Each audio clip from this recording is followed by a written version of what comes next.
ठीक है, तो ये अपन ने पूरा कंप्लीट कर लिया पैजाइजा। ठीक है, इसके स्पोर्स यहाँ से निकलेंगे, एस्कोस्पोर, और अंकुरित होंगे। पानी इकट्ठा करने के बाद ये फटेगा, फटने के बाद हिस की ध्वनि आएगी, ये इंपॉर्टेंट है इसमें। ठीक है, और सहसूत्र इसकी मदद करेंगे, और उसके बाद ये जब ये जमीन पे गिर जाएगा तो नया माइसिलियम बनाएगा, और जब पहली बार अंकुरित होगा तो माइसिलियम जमीन के अंदर बनेगा। ठीक है, फिर धीरे धीरे वो ऊपर अंडरस्टोर हो जाएगा जैसे जैसे उसका जर्मिनेशन होगा।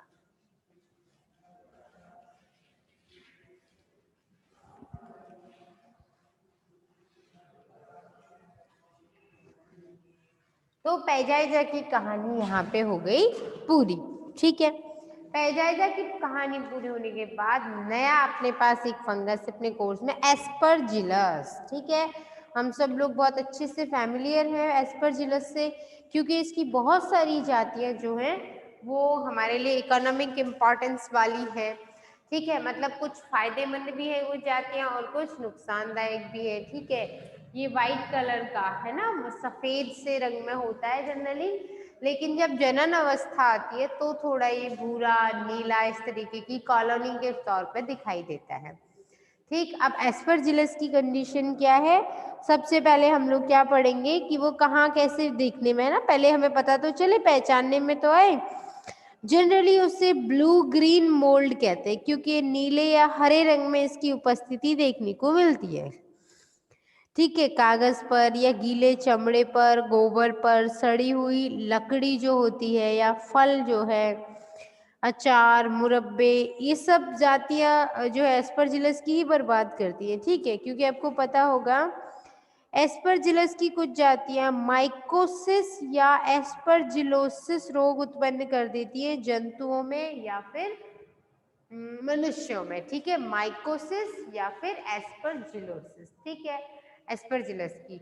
और कुछ जातियां जैसे विषैलेपन, एफ्लोटॉक्सिन, विषालु एक पदार्थ होता है वो रिलीज करेंगी, तो क्या होगा, पूरा का पूरा जो जिसके ऊपर भी वो उग रही है या जो खाने पीने की चीजें हैं, भोजन जो है वो विषाक्त हो जाता है। ठीक है, विषैला हो जाता है।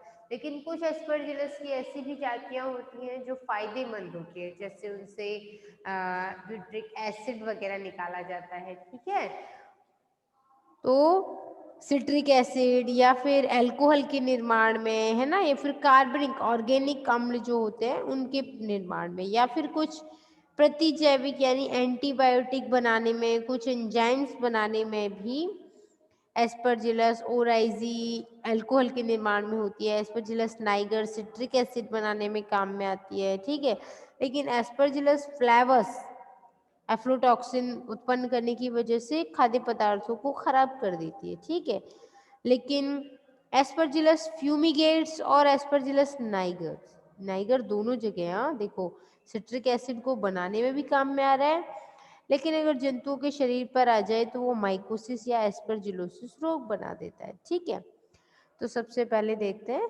कि एस्परजिलस की लगभग 100 से आसपास जाती हैं, 33 जाते हैं इसकी इंडिया में देखने को मिलती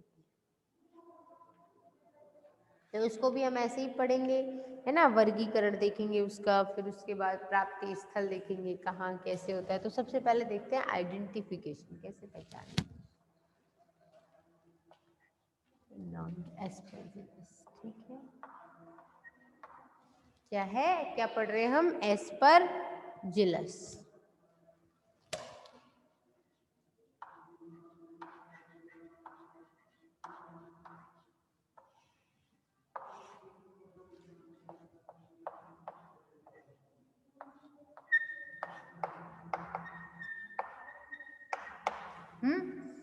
एस्परजिलस, अरे दिख नहीं रहे,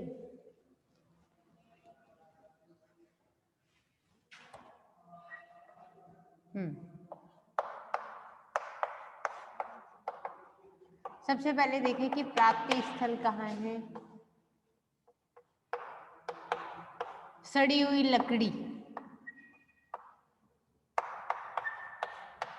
या फिर सड़ी हुई लकड़ी के अलावा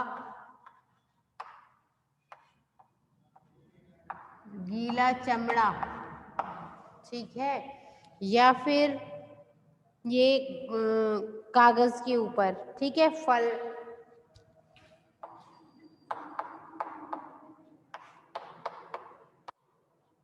कागज या फल या फिर अचार, मुरब्बे, है ना, इन सब में मिलता है।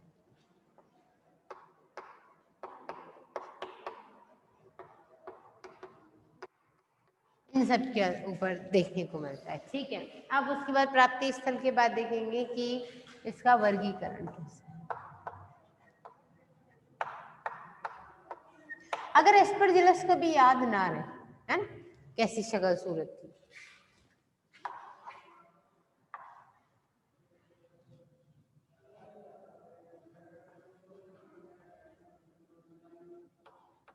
अब आया याद? ठीक, इस तरीके से इसकी, ओह सॉरी, ये बना नहीं, ऊपर कवर नहीं हो पा रहा है, ठीक है, यहाँ बनाते हैं। एस्परजिलस की स्ट्रक्चर जो है, ठीक,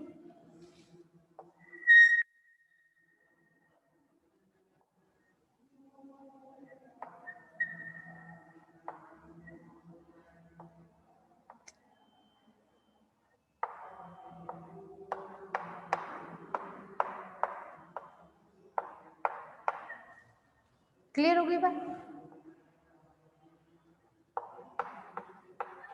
इस तरीके से इसकी स्ट्रक्चर, ठीक है, ये बहुत पास पास होते हैं ना, ऐसे। अब तो याद आ गया होगा, ठीक। तो एस्परजिलस की स्ट्रक्चर जो है वो अंडर माइक्रोस्कोपिक कंडीशन ऐसे दिखाई देगी। वर्गीकरण की बात करें तो सबसे पहले क्या लिखेंगे, प्रभाग। प्रभाग तो जितने भी फंजाई है उनका एक ही प्रभाग है, यूमाइकोटा,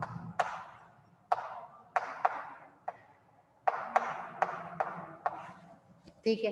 प्रभाग के बाद अगला आता है उपप्रभाग, ठीक। उपप्रभाग क्या है, एस्कोमाइकोटिना,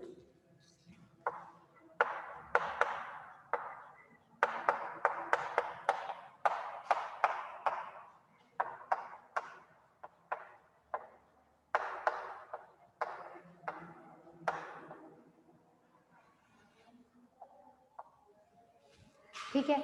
एस्कोमाइकोटिना के बाद अगला आता है वर्ग। वर्ग है इसका प्लेक्टोमाइसिटीज,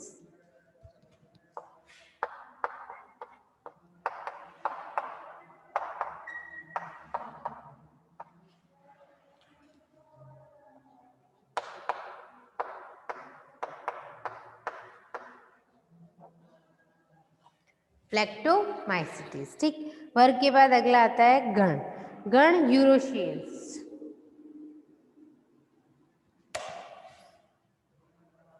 वर्ग। वर्ग के बाद क्या आएगा, गण।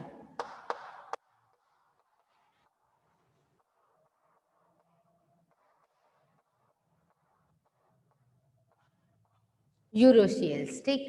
गण के बाद अगली चीज क्या है, कुल। कुल में यूरोशिएसी,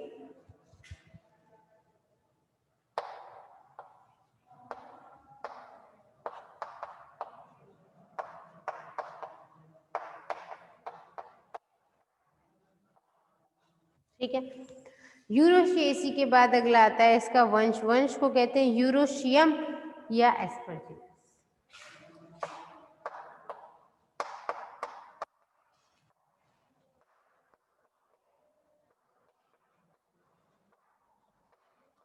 यूरोशियम इसी का दूसरा नाम होता है एस्परजिलस,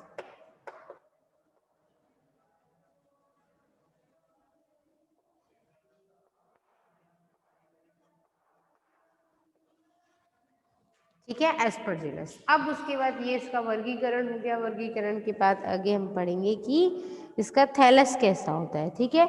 तो हल्के पीले रंग का, सफेद, पतला सा होता है और पटयुक्त होता है।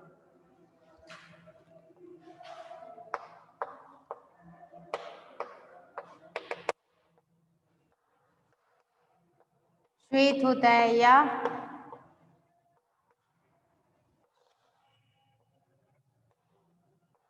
हल्का पीला, ठीक है। और कैसा होगा, हल्के पीले के अलावा पतला सा होता है और पटयुक्त होता है। पटयुक्त इसका कवक तंतु होगा, ठीक है। अब पटयुक्त है और हर पट के अंदर छिद्र उपस्थित होते हैं। आपको बताए थे ना डॉलीपोर छिद्र, गर्त वगैरह है ना। तो कई बार क्या होता है, या तो सरल छिद्र उपस्थित होता है, पट युक्त होगा और पट के बीच में क्या होगा, सरल छिद्र होंगे, और कोशिकाएं जो होती हैं वो बहुकोशिकीय होती हैं। ये तो है स्थिति, लेकिन 2, 3, 4 ऐसे, ठीक है, सब में होंगे एक ही जैसे। देखो एक माइसीलियम है तो उसमें एक ही टाइप की कंडीशन होगी। अगर एक कोशिका में 3 केंद्रक है तो सब कोशिकाओं में 3 केंद्रक ही होंगे। अगर एक में 2 है तो सब में ही 2 होंगे, ठीक है, एक नहीं है लेकिन, ठीक है, सिंगल न्यूक्लियस जो है, एक अकेला केंद्रक इसमें नहीं रहेगा, ठीक है। तो उसके बाद अगला आ जाता है, जनरली जब एक ही प्रकार की कोशिकाएं मिलती है ना, है ना, हर कवक तंतु में कोशिकाओं में सभी केंद्रक एक ही तरीके के होते हैं तो उसे कहते हैं होमोकैरियोन, यानी समकेंद्रकी। लेकिन कभी कभी क्या होता है, दो भिन्न प्रभेदों के केंद्रक आपस में जुड़ गए, जैसे एक ये न्यूक्लियस है इसका अपना, ठीक है, दूसरा एक यहाँ से माइसीलियम और आ गया और उसकी जो है कोशिका यहाँ से अटैच हो गई, ये वाला केंद्रक इस केंद्रक के साथ मिल गया, तो वो होमोकैरियोन कंडीशन नहीं आएगी, है ना, यानी कि सम केंद्र की नहीं आएगी, फिर वो विषम केंद्र की हो जाएगी, ठीक है। एक ही तरीके के केंद्रक है तो एक केंद्र की, नहीं तो विषम केंद्र की।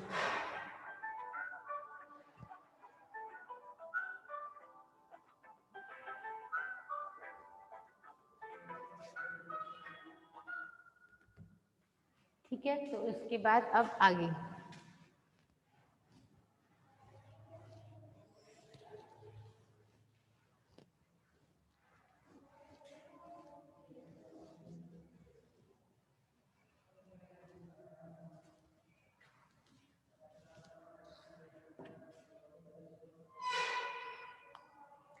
फिर आगे बात करें हम विषम केंद्रकी के अलावा कई बार क्या होता है, कुछ एस्परजिलस की जातियों में देखो अलैंगिक, लैंगिक और कायिक, 3 प्रकार से जनन देखने को मिलता है, ठीक है। लेकिन जब एस्परजिलस की जातियां कोनिडिया बनाती हैं, और वो कोनिडिया किसके ऊपर बनती है, कोनिडियम धरों के ऊपर, तो कॉलोनी ब्लू कलर की दिखाई देने लगती, ग्रीन या फिर ब्राउन, मतलब नीली, हरी, भूरी, है ना, गहरे रंग की हो जाती है। और यही उसका जातिगत विशेषताएं होती है। मान लो कोई एक जाति है जो नीले रंग की बनाएगी, दूसरी जाति है जो हरे रंग की बनाएगी, ठीक है। इस तरीके से जातिगत विशेषताएं, कब, जब कोनिडिया बन रही है। कोनिडिया कब बनती है, कोनिडिया क्या है, अलैंगिक जनन का एक प्रकार है, ठीक है। तो अब हम आगे पढ़ेंगे कि एस्परजिलस में जनन कैसे होता है, ठीक।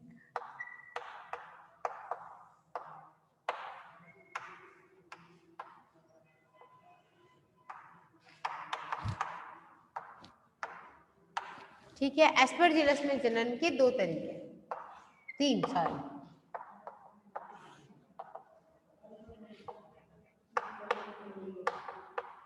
कायिक जनन,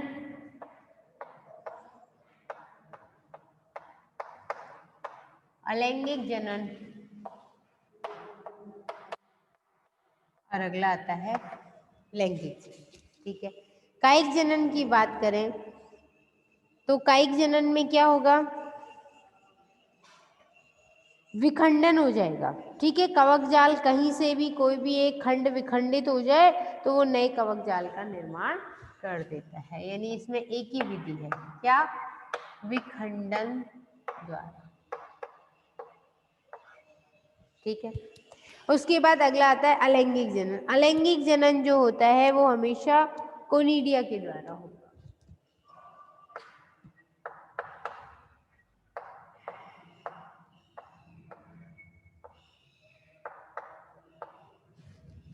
ठीक। उसके बाद अगला लैंगिक जनन जो है वो हम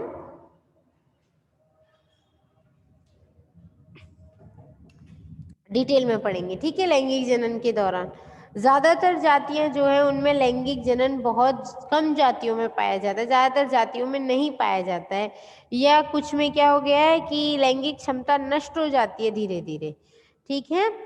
तो उसको फिर अगर एक ही तरीके की है, समथैलस कंडीशन है, मतलब दोनों के थैलस कवक सूत्र समान प्रकार के, तो उसे समथैलिक अवस्था कह देते हैं। और नहीं है तो उसे कह देते हैं विषम थैलिक, ठीक है। और फिर उसके अंदर एस्कोगोनियम बनती है। जनरली नर तो पुंधानी और स्त्री को जो संरचना होती है नर जननांग को पुंधानी और मादा संरचना को हम क्या कहते हैं एस्कोगोनियम या आर्किकार, ठीक है। ज्यादातर स्थितियों में देखने को मिला है कि एस्कोगोनियम ही स्वयुग्मन कर लेती है ना, कायिक जनन के हिसाब से, मतलब दोनों केंद्रक मिल जाते हैं तो इस तरीके से भी निर्माण होता है। एक स्पष्ट रूप से बात यह है कि क्लिस्टोथीसियम एस्परजिलस का विशेष गुण है, ठीक है। जब एस्कोकार पूर्ण रूप से बंद हो जाती है तो उसे क्लिस्टोथीसियम कहते हैं, ये हम आगे पढ़ेंगे, ठीक है। लेकिन फिलहाल हम पढ़ते हैं अलैंगिक जनन, ठीक। अलैंगिक जनन में क्या होगा, ये माइसीलियम है, ठीक है। ये माइसीलियम हो सकता है शाखित हो, कोई दिक्कत नहीं है।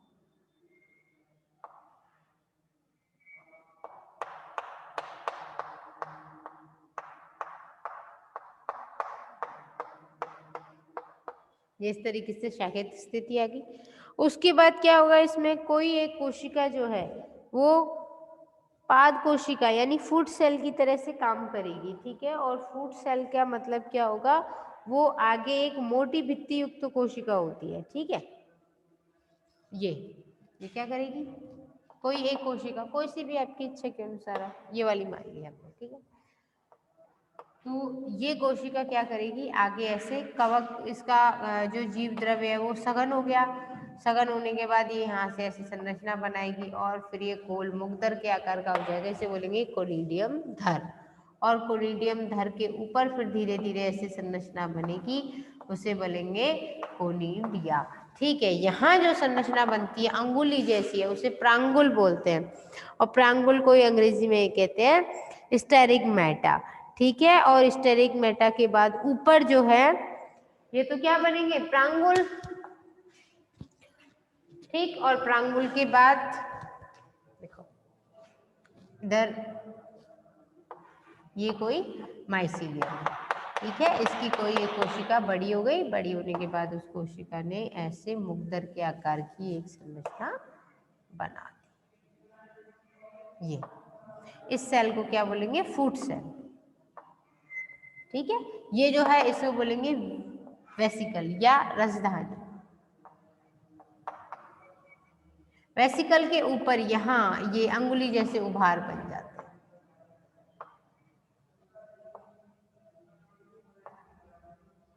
तो इन्हें प्रांगुल बोलेंगे। प्रांगुल के ऊपर ऐसे संरचना, देखो भाई ये एक नई बन गई, अब इन दोनों के बीच में नई बनेगी तो ये वाली पीछे खिसक जाएगी, यानी कि कुल मिला के इसका निर्माण ऐसे होगा, तल की तरफ आ रही है तो तलाभिसारी क्रम में कोनिडिया का निर्माण होता है, इसे क्या कहेंगे हम, कोनिडिया। और कोनिडिया के अंदर फिर क्या होगा, एक एक है ना केंद्रक, वो केंद्रक क्या बोला जाएगा, अब वो केंद्रक जो है